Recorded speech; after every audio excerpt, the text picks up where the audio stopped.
This is the fun part about cars, is like no matter what, the majority of the time spent with the car is just working on it. You don't ever get to really do much with it. Make it 1300 horsepower, they said. Turn it all the way up. It sounded wild next door. I had headphones on. Yes, I do. Okay, come on now.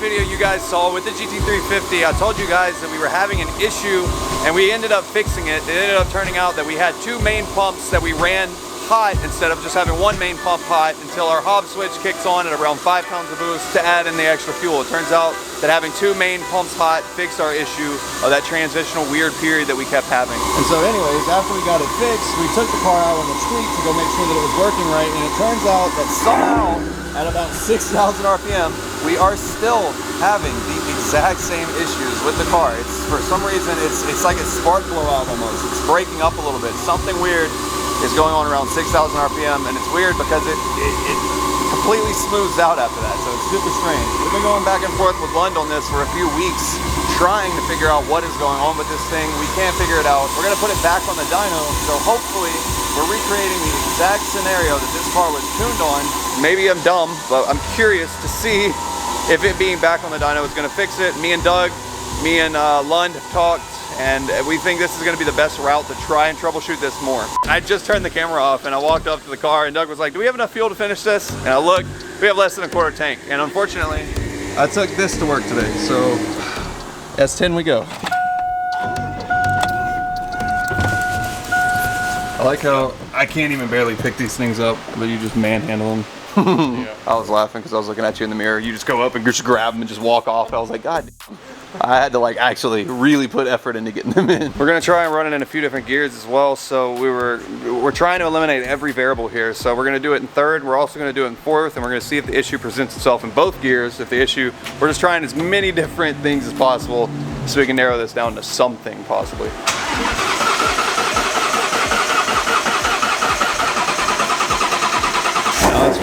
I know you guys have been asking a lot about the black car too, and I figured I might as well go ahead and mention that. RPG, same builders that built the engine that is in this car right here, we've actually got something very special coming from them soon enough for that car. Trust me, it's worth the wait, I promise. I know it's been a long time. You guys will find out why. It's super limited.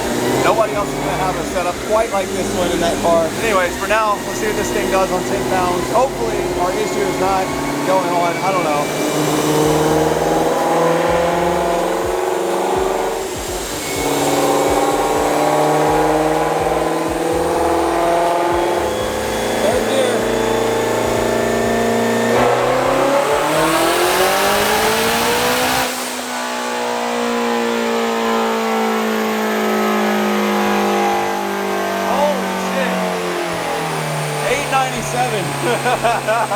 Next door, it sounds fucking insane. Really? Oh yeah. It sounded like the walls were about to just like cave in, and like we were gonna just have that whole wall. It sounded wild next door. I had headphones on. Yes, I do. So we're definitely having an issue going on between about 6,000 and 7,000 RPM. All in this mid-range. You can see where it's starting to have a lot of issues right around here. What's odd though is that our AFR is a little bit off now. I'm not sure what truly is going on, but anyways, something is definitely acting a little strange with this car. We're gonna send over the log, and I'm also gonna take a picture of the dyno graph real quick, send it to Lund, and we'll see what we see. Or we'll see what we hear. Update, good morning. It is the next morning now. I got an email back from Lund, and essentially they are not seeing anything. They are not seeing what is going on. This is so super confusing because like I said, on our dyno graph here, you can literally see exactly where it starts having issues, but then it starts clearing up and it starts doing just fine and gets smoothed back out, but something is going on right at about this 6,000 RPM mark, and we really just cannot figure it out for the life of us. I think what we're gonna do is I'm probably gonna check over all of these fittings, make sure that they're all tight as possible. Not tight as possible, make sure that they're not loose in any way. I don't think they are, but we're gonna check over that, and then also we're gonna try and reflash the map onto it, and I don't know after that. I think that's I'm dead in the water at that point. So we've got a GoPro now mounted up to where you can see the fuel regulator. Because for some reason it's apparently saying in the log, whenever we're logging the car, that fuel pressure is dipping. If you guys remember, we were having that problem before, but then apparently it had gotten fixed. We were told that it had gotten fixed by Lund. Now we're having the same problem again, apparently. We're just really trying everything at this point. I know that we probably look really fucking stupid today, but this is, I don't know. We're at an end with this car. Make it 1,300 horsepower, they said. Turn it all the way up. Make a bunch of power. All right, we're about halfway up the gauge. That's also at about 50 pounds. Also at about 50. That was all 3 of the pumps. So Doug was in the back testing individually all 3 of the pumps, seeing if they come on, because we're worried that maybe we had a dead pump. Maybe one of the pumps went out on us and something, but no, we do not. This is the fun part about cars, is like no matter what, the majority of the time spent with the car is just working on it. You don't ever get to really do much with it.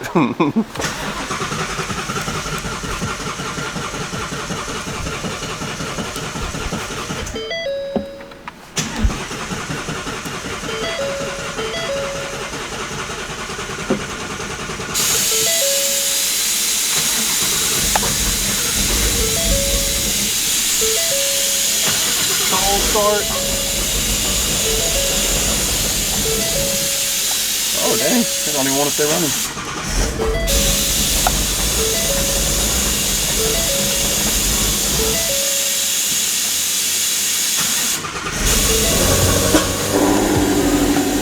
Man, it is a little cold this morning. We're gonna put it on wastegate, and all that we're gonna do today is run it on wastegate because we're having such a problem with it leaning out of nowhere.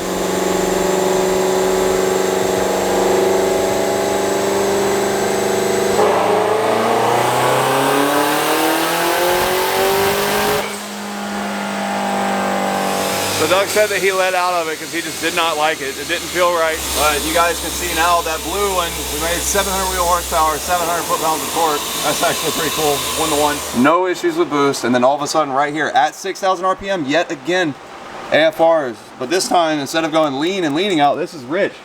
It's getting fat right there. How does that make any sense? If it's a Heard that break up like a mug. You can hear from next door? Yeah. Really? I mean, we're sitting right up against the wall. Yeah. Wow, it is smoking. There's a bunch of just drive time. It's definitely actuating as it goes into vacuum and comes up a little bit. Yeah, it's doing like it's supposed to. Nope.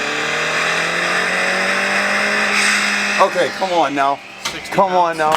Oops, that's perfect. That literally looks fine. I'm telling what the reason it looks irregular on that is because the sample rate that it's taking is faster than the mechanical gauge can actually regulate it. But that does not have fuel pressure issues. There's no fuel pressure issue. All right, well, I guess we're gonna run back inside and ping this over to Lund and see what they say. So we just got word back from Lund that no, we still are not able to find out what's going on. They're not seeing it in the log. They're not seeing anything that we're seeing somehow. So basically what he tried to do is he tried to add a little bit of fuel in that spot where it's acting funny to see if that fixes it. He still is thinking that it is not related to fueling, but I asked him to give it a shot, and so he's adding a little bit of fueling there just to see if it's gonna fix it. Honestly though, if this still is having problems after this new revision and after this new file that we're about to run right here, I don't know at all what this could be. I'm at my end, Doug has no idea, Lund is confused, this can be, we're all really, really confused as to why this is happening. But so you got the new file flashed on? Yep, the file's on. Just gonna roll it.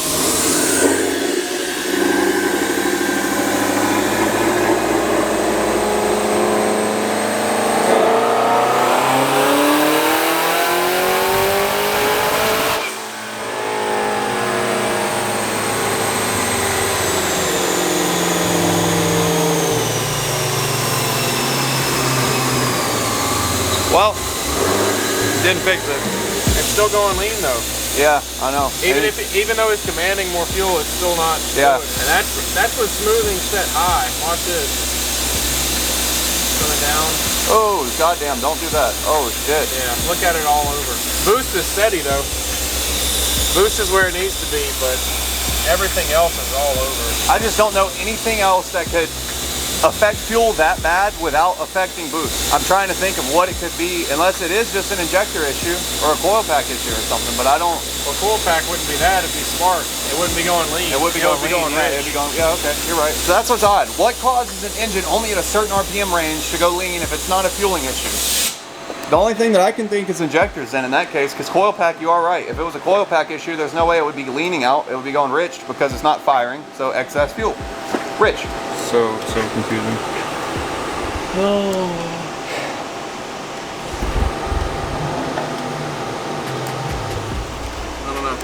I don't know either.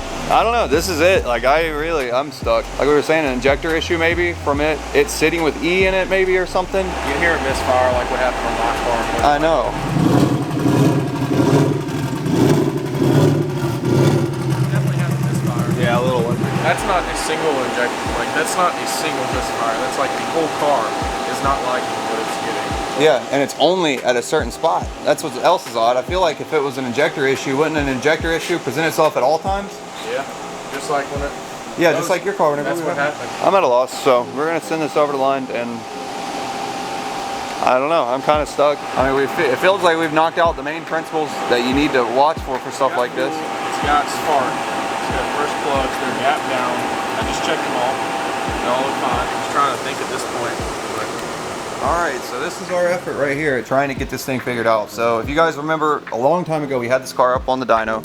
It made 1100 wheel horsepower for the first time ever. It made 1124 actually. That day, we were on revision 3 of that current tune. We had absolutely no problems making that power. It did perfectly fine. But after that, we got our new AMS and everything put in, and we went to a new tune file, and then as soon as we went out on the street the first day, with AMS stuff, we were having problems. We are now going to revert back to our revision 3 and just see if, hey, if there's no problem, then that is great, because that means that it is something tuning related that happened between revision 3 and revision 4. But again, we're trying to take every single bit of the guesswork out. We're trying to figure to a T out what is going on. If the issue is still persisting basically with revision number 3, we know that we had no issues before, so obviously something has changed, and it's something aside from tuning.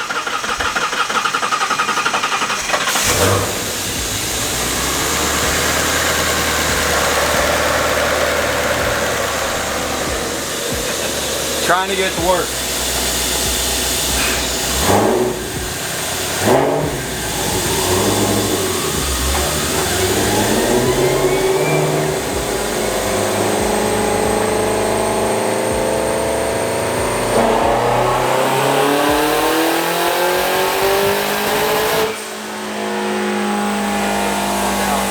We're talking jump from making 670 horsepower to 518 or 560, and then back up to 700-ish. In like a split second. So the last thing that I think we're going to try and do is take the injectors and go get them cleaned and tested and everything, and make sure that everything's working right on the injectors. They're not that old, but they do have E85 in them, and we don't run this car a crazy amount, nor have we been able to really since the injectors were put in. So it's possible, not likely, but it is possible that the injectors maybe are gunked up in some spot. But the only thing that is weird to me is that we changed plugs and it got better. So I don't know. All right, take 5507. We've got the black car, believe it or not, the black car's O2 sensors. We swapped out the black car's O2 sensors into the GT350. There's just not really much that we know to do, so we're trying stuff at this point. Nobody's got any answers for us. None of the biggest, most knowledgeable guys in this industry really have any idea what's going on. And the problem is that we're just not knowledgeable enough, maybe. I don't know. Or maybe this is just an uncommon issue. I really don't know what it is. Either way, it sucks.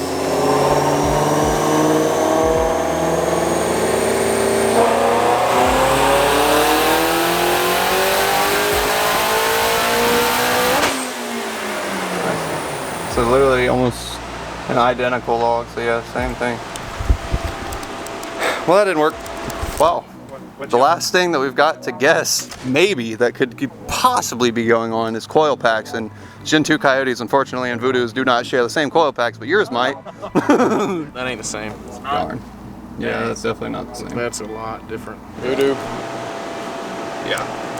Versus So, Gen 3. I don't even know what day that this is recording. I think this is day 4 in the same video or something like that. But Day 4, we're back. Got the GT350. Of course, it hasn't even left the dyno yet, but anyway, today what we're gonna try and do, Doug went and did a cam and crank relearn. Again. Over the weekend, yeah, again. What we're gonna try to do here now, as another form of diagnosis, is to try to slowly rev it in gear and let it climb up. Basically, the goal here is to try slowly part throttle, getting it up to like 6,000 or 6,500 to where we're normally having the problems. I'm curious if we're having these exact same problems at part throttle or if it's only at watt.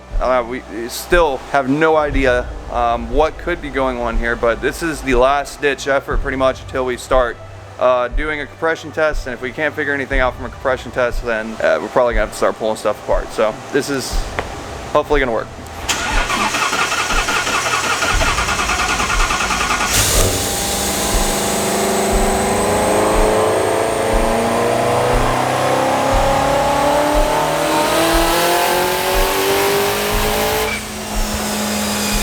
Well, it didn't fix it. Part throttle breaking up like crazy. We made 700 wheel horsepower now at part throttle. That's pretty funny, but I don't know what to do about this car, honestly, at all. I've got no, I've got no direction at all. Gonna try. I don't know what to say, but I'm gonna I don't try. really know what to say either. I'm gonna film an outro now. Yeah, so we're at a point with the car where we have no idea what's going on, and judging by literally every single person that we know to call and ask of anything, we really think we're going to be looking for this issue for a while. We've been at it for a few months, still cannot figure it out. Today was our last ditch effort at really throwing everything that we had at trying to figure it out. And we did, literally leaned it out a lot trying to figure it out. It's just very confusing. Lund is helped us a lot with trying to figure this out, but it's just we can't figure it out. At this point, we're thinking that it's possibly valve float, or possibly a cam phaser issue, or possibly, I don't know. I really don't know what to say for an outro. This is so exciting. Like, what do I say? We're gonna be fixing it soon? Because that's a lie. Or we're gonna be I mean, we don't know what to fix. So, I guess. That's where all the YouTube mechanics come out. You guys do. I don't really know what to say about that. I don't know what's the plan for this car. I don't even know what is going to happen, but that is where we're at. So hopefully this was insightful. If you enjoyed this video, make sure you drop a like. Subscribe if you haven't already, and I'll see you guys next time.